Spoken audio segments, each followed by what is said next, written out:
नुकताच महाराष्ट्रात 58वा महाराष्ट्र संत समागम अत्यंत यशस्वीरित्या पार पडला. लाखो संत महात्म्यांनी पुणे शहरात उपस्थित राहून या समागमाची शोभा वाढवली. सद्गुरू माता सुदीक्षाजी आणि आदरणीय राजपिताजी यांच्या पावन उपस्थितीत हा समागम संपन्न झाला.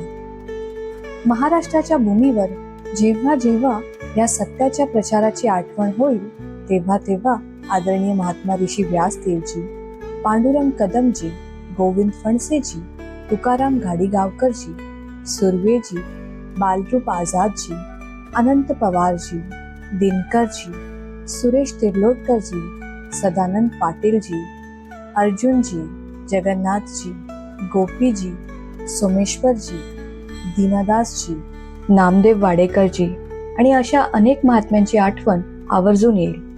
त्याचबरोबर आठवण येईल ती म्हणजे आदरणीय महात्मा गणपत मांडवकरजी यांची, म्हणजेच बाप्पा मांडवकरजी यांची, ज्यांनी या कार्यासाठी आपलं संपूर्ण आयुष्य समर्पित केले.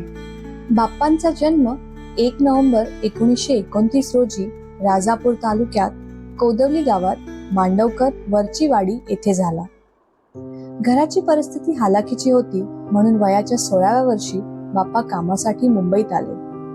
मुंबईत चिखलवाडी ग्रँड रोड येथे भावकीच्या खोलीवर इतर गावकरी मंडळीसोबत राहून पोटापाण्याची व्यवस्था करू लागले. शिक्षण नसले तरी स्मरणशक्ती अत्यंत तेजस्वी. एकदा ऐकलेलं नेहमी लक्षात राहायचं. बाप्पा चक्क शाहीर होते. ते डफाची शायरी आणि पोवाडे सादर करायचे. एकदा ब्रह्म आणि माया या विषयावर कवन सादर करत असताना त्यांनी एका प्रश्नाचं उत्तर देताना म्हटलं, ईश्वर हा सशाच्या शिंगाप्रमाणे आहे. दिसत नसला तरी त्याचं अस्तित्व आहे. योगायोगाने त्या कार्यक्रमात ब्रह्मज्ञानी महात्मा आदरणीय नारायणजी उपस्थित होते.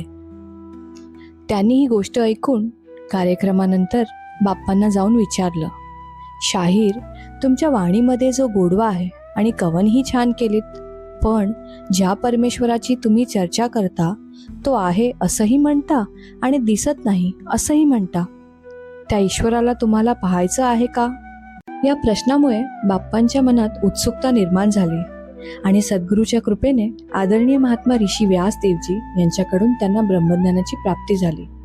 ब्रह्मज्ञान मिळालं. सेवा, सत्संग, सिमरन सुरू झालं. मात्र त्यांच्या गावकऱ्यांना हे पटलं नाही. तब्बल 72 गावांनी एकत्र येऊन एक बैठक घेतली. त्यांची अशी धारणा होती की हे निरंकारी झाले म्हणजेच ह्यांनी धर्म परिवर्तन केले, हे देवाला मानत नाहीत. अशा कारणांमुळे त्यांनी बाप्पांसह त्यांच्या 5 घरांना म्हणजेच निवईकरी, गुलालकरी, वडाखायले, नारळीखैले आणि तांबलकरी यांना वाईट टाकण्यात आलं.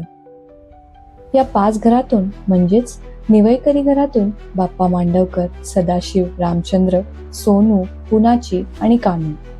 गुलालकरी घरातून जनार्दन, सखाराम गीतकार, बाळकृष्ण, विश्राम, उमाची आणि लक्ष्मण हातणकरजी. वडाखायले घरातून सोनू, भाऊ, भास्कर आणि जनार्दनजी. नारळीखैले घरातून धनंजय, जनार्दन आणि कार्लेकर घरातून तुकारामजी. तांबलकरी परिवारातून पुनाजी, हरितात्या आणि तानुतात्या. या सगळ्यांबरोबर त्यांच्या धर्मपत्नी, मुले, मुली यांचाही समावेश होता. या 5 घरांना जागोजागी त्रास देण्यात आला. त्यांना गावकीच्या विहिरीतून पाणी घेऊ दिलं नाही. झालेली शेती नष्ट करण्यात आली. त्यांना कोणत्याही समाजातील कार्यक्रमात बोलावलं जात नसे. त्यांच्या मुलांसोबत शाळेतही भेदभाव केला जायचा. मुले शाळेत गेल्यावर त्यांना वेगळं बसायला लावायचे. असे अनेको अत्याचार या 5 घरांवर करण्यात आले.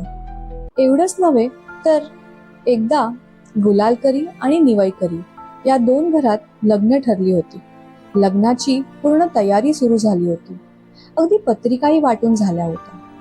पण मात्र बाप्पांना आणि त्यांच्या 5 घरांना त्रास देण्याच्या हेतूने गावकऱ्यांनी त्या दोन्ही मुलींच्या घरी जाऊन ठामपणे सांगितलं, जर तुम्ही तुमच्या मुलींचं लग्न त्यांच्या घरात लावलात तर आम्ही तुमच्या परिवारालाही वाईट टाकू. हे ऐकून त्या कुटुंबाने ठरलेली लग्न मोडली आणि मुलींच्या कुटुंबांनी बाप्पांना बोलवून लग्नास नकार दिला. बाप्पा निरोप घेऊन घराकडे परत जात असताना ते अंतःकरणाने प्रार्थना करीत होते आणि म्हणतात ना, परमेश्वर आपल्या भक्तांची लाज राखतो. बाप्पा घरी परतत असताना त्यांना दुसऱ्या गावचे एक सज्जन भेटले. त्या दोघांची जुनी ओळख असल्यामुळे बाप्पांनी त्यांना सगळी हकीकत सांगितली. हे ऐकून ते सज्जन बाप्पांना आपल्या गावी घेऊन गेले आणि आपल्या गावातील 2 सुसंस्कृत मुलींशी बाप्पांच्या परिवारातील त्या 2 मुलांचं लग्न ठरवून आले, ज्यांची लग्ने गावकऱ्यांनी मोडली होती. दुसऱ्या गावातील मुलींसोबत ही दोन्ही लग्ने ठरली आहेत याची खबर कोणालाही नव्हती. ठरलेल्या दिवशी बाप्पांच्या घरी लग्नाची तयारी सुरू झाली. सजावट, वराडी, ढोल ताशा, आनंदाचं वातावरण हे पाहून गावकऱ्यांच्या भुवया उंचावल्या. काहींनी म्हणायला सुरुवातही केली, हे सगळे वेडे झाले आहेत बहुतेक. पण सद्गुरूच्या कृपेने दोन्ही लग्न अत्यंत मंगलमय वातावरणात पार पडली. हे दृश्य पाहून गावकरी चक्रावले, आश्चर्यचकित झाले आणि थेट त्या कुटुंबाकडे गेले जिथे आधी लग्न ठरली होती. पण त्या परिवाराने खरी हकीकत सांगितली आणि गावकऱ्यांना कळलं की लग्न तर दुसऱ्याच गावातील मुलींशी पार पडली होती. हा प्रसंग म्हणजे एक ठोस आणि जिवंत उदाहरण की विश्वास असेल तर परमेश्वर नक्कीच पावलोपावली मदतीला उभा राहतो. असे कित्येक अनुभव बाप्पांच्या वाट्याला आले, पण बाप्पा सेवा, सत्संग, सिमरन करतच राहिले. बाप्पा एक कर्मठ सेवादार होते. त्यांनी सेवादलची वर्दीही परिधान केली होती. असेच एकदा त्यांची ड्युटी समागमच्या दरम्यान चेंबूर भवनला लागली होती. रात्री सत्संग समाप्तीनंतर लंगरमध्ये भांडी धुण्याची सेवा बाकी होती. सेवादल मोजकेच असल्या कारणाने बाप्पांनी कोणाची वाट न पाहता स्वतःच त्या सेवेला सुरुवात केली आणि अगदी सकाळपर्यंत ती सेवा पूर्ण केली. असेच एके दिवशी बाप्पा दादर भवनवर गेट जवळ सेवा करत होते. त्याच वेळी शहंशाहजी मुंबईत आले होते. त्यावेळी एक महाराष्ट्रीयन कुटुंब ब्रह्मज्ञान मिळवण्याच्या उत्सुकतेने आले होते. मात्र तिथे मराठीतून ब्रह्मज्ञान देण्यासाठी कोणीही उपलब्ध नव्हते. त्यामुळे शहंशाहजींनी एका महात्म्यांना बाहेर जाऊन कोणी मराठीचे जाणकार आहे का हे पाहण्यास सांगितले. बाहेर बाप्पा सेवादलच्या वर्दीत सेवा करत होते. शहंशाहजींनी त्यांना बोलवलं आहे हे ऐकून ते थोडेसे घाबरले आणि तसेच घाबरत घाबरत शहंशाहजींकडे पोहोचले. शहंशाहजींच्या आदेशानुसार त्यांनी ब्रह्मज्ञान मराठीतून समजावून सांगितले. शहंशाहजी ब्रह्मज्ञान देत होते आणि बाप्पा त्याचं मराठीत भाषांतर करत होते. त्यांच्या समजवण्याच्या पद्धतीने खुश होऊन आलेलं कुटुंब प्रसन्न झाले. ब्रह्मज्ञान प्राप्त करून गेले. त्या दरम्यान शहंशाहजींनी बाप्पांना स्वतःबरोबर वर बसायला सांगितले. बाप्पा थोडे संकोचले आणि म्हणाले, शहंशाहजी, मैं ऊपर कैसे बैठ सकता हूँ? तेव्हा शहंशाहजींनी सौम्य हसत उत्तर दिलं, आगे जाकर आपको ऊपर ही बैठना है. दुसऱ्या दिवशी सकाळी सेवादल परेड चालू होते. त्यावेळी तत्कालीन सेवादल अधिकारी श्री सख्यात्तर सिंहजी आले आणि त्यांनी विचारलं, काल शहंशाहजींबरोबर मराठी बोलणारे कोण सेवादल त्या ठिकाणी होते? हे ऐकून बाप्पा थोडे घाबरले आणि म्हणाले, मी होतो. त्यांना वाटलं आपल्याकडून काही चूक झाली की काय, पण अधिकारी महात्मा आनंदित होऊन म्हणाले, शहंशाहजी आप पर बहुत खुश हुए हैं और उन्होंने आपको ब्रह्मज्ञान प्रदान करने की सेवा बहाल की है. त्या दिवसानंतर सद्गुरूच्या आदेशानुसार बाप्पा मिशनच्या प्रचार प्रसारासाठी गावोगावी जाऊन सत्याचा संदेश देऊ लागले. काही वेळा गाडीची सोय नसल्याने चालतच प्रवास करावा लागे. सर्व मंडळी ढोलकी, हार्मोनियम, पेटी आणि सत्संगच्या आवश्यक वस्तू डोक्यावर घेऊन एक गाव सोडून दुसऱ्या गावात असा प्रवास करत. बाप्पा सर्व मंडळी सोबत मिळून एकत्रितपणे सत्संगची तयारी करत. रात्री सत्संग पूर्ण झाल्यानंतर ते तिथेच मुक्काम करीत आणि दुसऱ्या दिवशी नवीन गावाकडे प्रस्थान करत. नंतर हा प्रवास फक्त महाराष्ट्रापुरताच मर्यादित राहिला नाही, तर गोव्यापर्यंत पोहोचला आदरणीय महात्मा ऋषी व्यासदेवजींच्या आदेशानुसार बाप्पा गोव्यात प्रचार प्रसारासाठी निघाले. त्या दरम्यान हाताच्या बोटांवर मोजण्या इतकेच महात्मा गोवा या राज्यात होते. एकदा एका गावात सत्संग चालू होते आणि गावातील लोकांनी हे कोणतं नवीन मिशन आलं आहे हे देवाला मानत नाहीत म्हणून त्यांचा तिरस्कार केला. अगदी लाठ्या आणि मशाली घेऊन ते सत्संग कार्यक्रमात पोहोचले. हे पाहून सर्वच थोडे घाबरले आणि शेवटी त्यांनी माईक बाप्पांना दिला. त्यावर बाप्पा म्हणाले, आमच्या महाराष्ट्राकडे जेव्हा कोणी पाहुणे येतात तेव्हा आम्ही त्यांचा सत्कार गुळ पाणी देऊन करतो, पण जर गोव्याची लाठी आणि मशालीची पद्धत आहे तर आम्ही त्याचाही आदर करू. हे ऐकून आलेली मंडळी थोडी शांत झाली आणि ऐकू लागली. अशा गोड वाणीमुळे बाप्पांना नेहमीच सगळ्यांची मने जिंकता आली. सन 1964 ते 1985 या दरम्यान जवळजवळ 20 वर्षे बाप्पा गोव्यात राहत होते. उदरनिर्वाहासाठी मडगाव येथे एका घमेले बनवणाऱ्या कारखान्यात ते कामाला होते. त्याचबरोबर मिशनच्या प्रचार प्रसाराची जबाबदारी ते निभावत होते. त्यावेळी त्यांना आदरणीय महात्मा शशी शिवोळकरजी, गोपाळ गावकरजी, धनंजयजी, मोहन पाळलेकरजी, रत्नाकर पाळलेकरजी, शोभावंती परबजी, वसंत परबजी, नामदेव श्यामजी, वासुदेव शेटगावकरजी, ज्ञानेश्वर चोपडेकरजी आणि अशा अनेक महात्म्यांचा सहवास लाभला. गोव्यात पेडणे येथील बहन शोभावंतीजी म्हणजेच माई यांना ब्रह्मज्ञानाची प्राप्ती झाली आणि त्या वर्षभरापासून सत्संगला नियमितपणे जात होत्या. हे श्री वसंत परबजींना पटलं नव्हतं. ते गावातले पहिले मॅट्रिक पास आणि स्थानिक शाळेतले शिक्षक होते याचा त्यांना अभिमान नक्कीच होता. आपल्या पत्नीने खालच्या जातीच्या लोकांबरोबर मिळून मिसळून वागू नये त्यासाठी ते नेहमी मिशनचा तिरस्कार करीत. एकदा बाप्पांच्या हुजुरीत सत्संग कार्यक्रम ठेवण्यात आला. बहन शोभावंतीजींनी परबजींना विनंती केली, तुम्ही हुशार आहात, शिकलेले आहात, म्हणून एकदा सत्संगला या आणि आमच्या चुका काढा. वर्षभराचा राग आणि मनात अनेक प्रश्न घेऊन परबजी सत्संगला पोहोचले. सत्संग सुरू झाले. त्यांना विचार व गीत यात कोणतीही चूक सापडली नाही. शेवटी मुख्य विचारांची वेळ आली. बाप्पांची साधी राहणी, सावळी मूर्ती, चेहऱ्याचं अलौकिक तेज हे पाहून परबजी आधीच प्रभावित झाले होते आणि विचार सुरू झाल्यावर त्यांचा जबरदस्त प्रभाव वसंत परबजींवर पडला. त्यांनी त्या दिवशी सद्गुरू चरणावर पहिलं दर्शन घेतलं आणि बाप्पांना विचारलं, तुम्ही शिकलात किती? यावर बाप्पांनी उत्तर दिलं, माझ्या नावाचं अक्षर देखील मला काढता येत नाही, इतकंच माझं शिक्षण. मी निव्वळ अंगुठे बहादूर आहे. हे ऐकून परबजी अचंबित झाले. त्यानंतर सद्गुरू कृपेने त्याच दिवशी ब्रह्मज्ञानी त्यांनी प्राप्त केले. ज्ञानप्राप्तीनंतर बाप्पांच्या चरणावर लोटांगण घालून ते तब्बल 15 मिनिटं रडले आणि आपल्या चुकांची क्षमा मागितली. तेव्हापासून ते सत्संगशी अखंड जोडून राहिले. बाप्पांबरोबर प्रचार प्रसाराला लागले.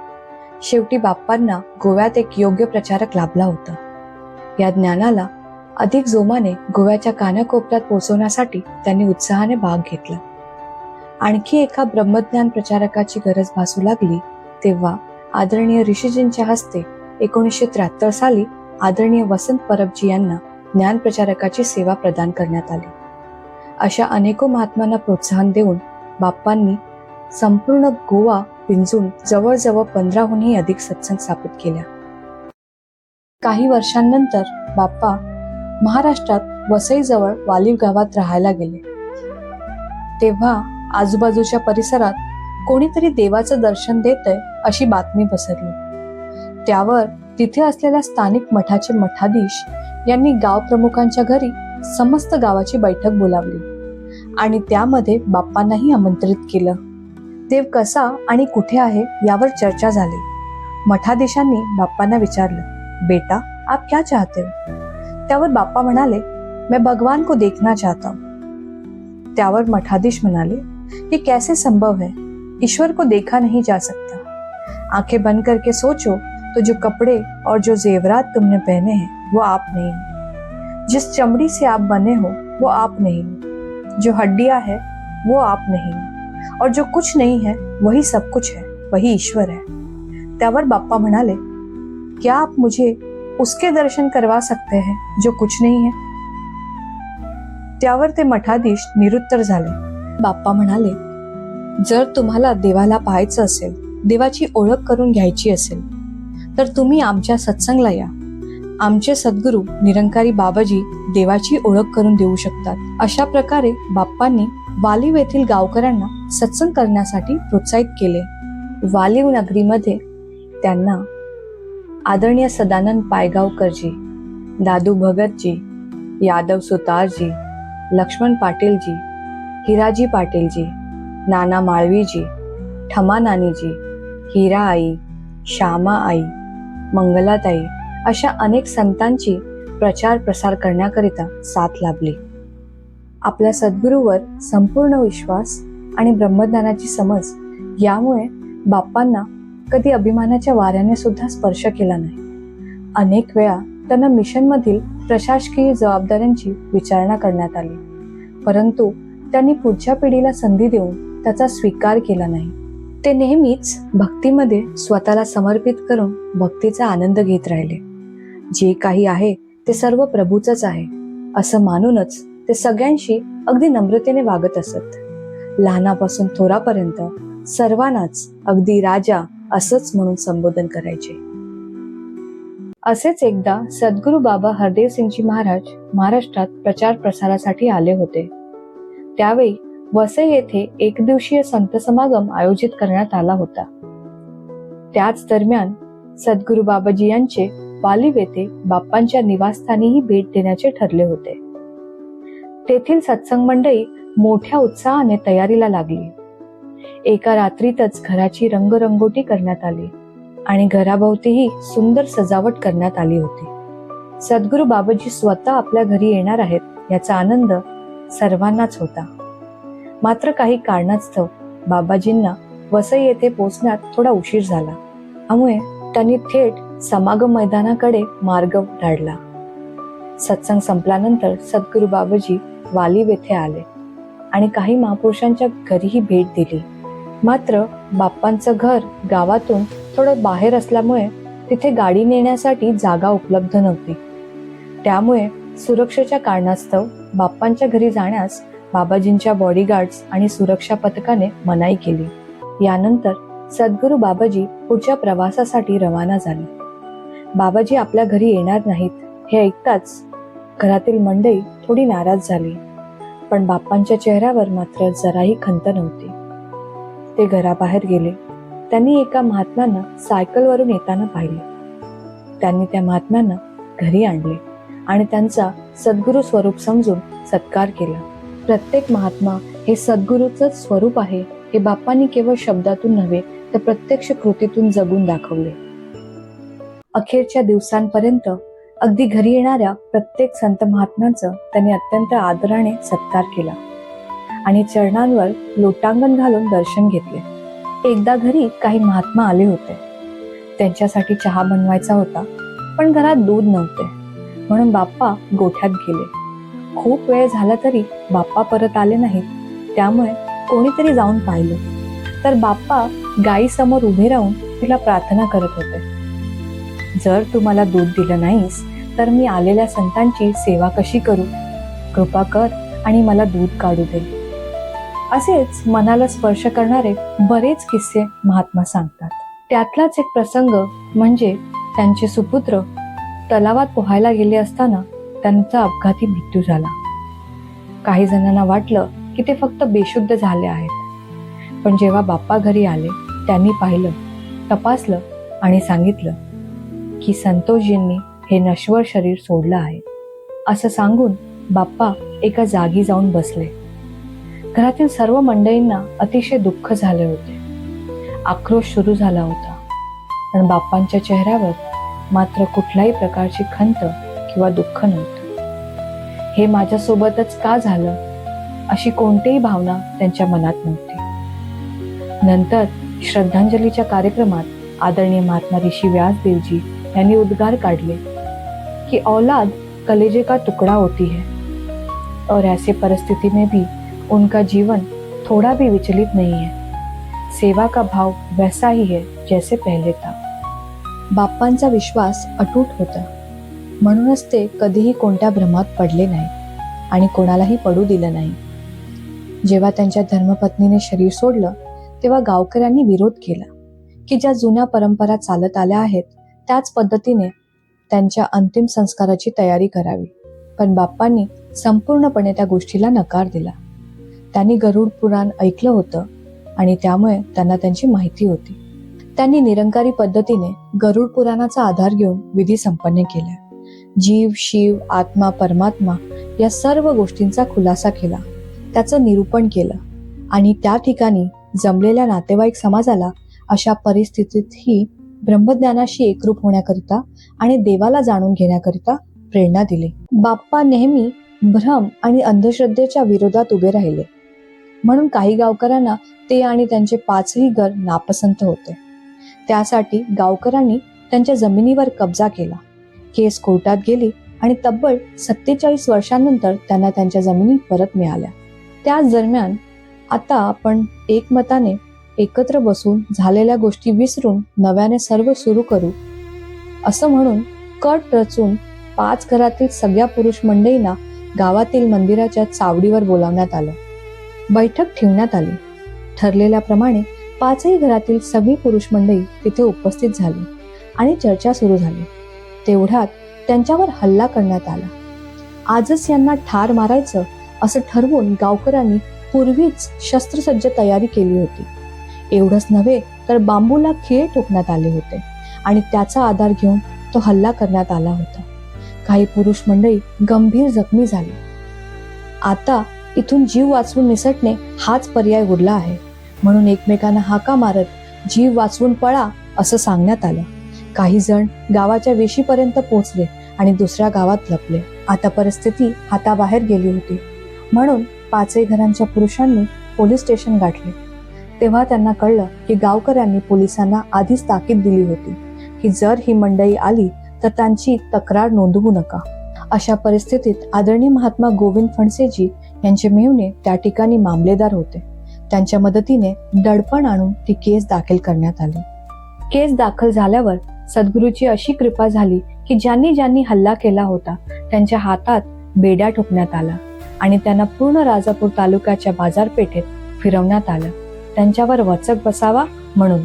परंतु अशा परिस्थितीनंतरही गावकरी शांत झाले नाहीत. त्यांनी कर्मकांड करून, काही वेळा अगदी 12 बकऱ्यांची बळी देऊन, तर कधी कोणत्या प्रकारची करणी करून या 5 घरांना त्रास देतच राहिले. पण म्हणतात ना, ज्याला देव तारी त्याला कोण मारे, आणि असंच झालं. सद्गुरूच्या कृपेने हा त्रास जवळजवळ 50 वर्षांनी संपला. ज्या गावात ही 5 घरं निरंकारी असल्यामुळे त्रास सहन करत होती, त्याच गावात आज निरंकारी मिशनचं भव्य भवन उभारलं आहे. दिवस रात्र सत्संगाचे कार्यक्रम या जागी होत आहेत. यापेक्षा मोठा विजय कोणता असू शकतो? आज जरी या परमात्माचं ज्ञान घेऊन सत्संगला जाण्याचा मार्ग सोपा झाला असला तरी या मार्गावर जे आपल्या आधी चालत पुढे गेले त्यांनी या पायवाटेवरचे काटे उचलले आणि काही काटे त्यांना बोचलेही, म्हणून त्यांनी हा मार्ग सोडला नाही, तर सद्गुरूवर संपूर्ण विश्वास ठेवून ते पुढे चालत राहिले. हे सगळे स्वार्थासाठी लढले नाहीत, तर जे हे पवित्र ब्रह्मज्ञान आहे ते मानवाला अंधकाराकडून प्रकाशाकडे घेऊन जाण्यासाठी आवश्यक आहे, त्याच्या विस्तारासाठी हे सगळे लढले. त्यांनी सगळ्यांनी आपलं बलिदान दिलं.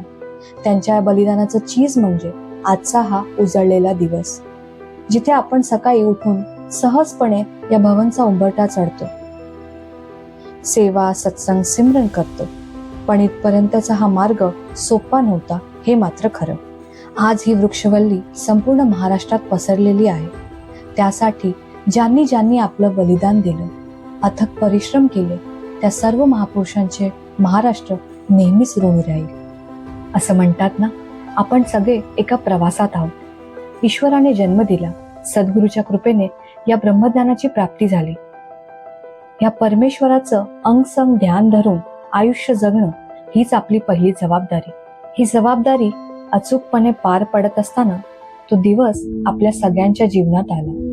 29 ऑगस्ट 2008, ज्या दिवशी बाप्पा आपल्या नश्वर शरीराला त्यागून या अनंतात विलीन झाले. सगळीकडे दुःखाची लहर पसरली. लहानापासून मोठ्यांपर्यंत सगळे बाप्पांच्या अंतिम यात्रेत सहभागी झाले.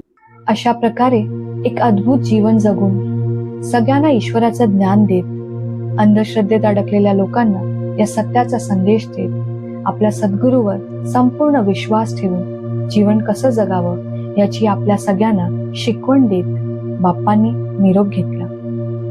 ते सगळ्यांना राजा राजा असं म्हणून संबोधन करत आणि अखेर या अंगसंग महाराजात विलीन झाले. अशा या महान जीवनाला शतशत प्रणाम, शतशत प्रणाम, शतशत प्रणाम.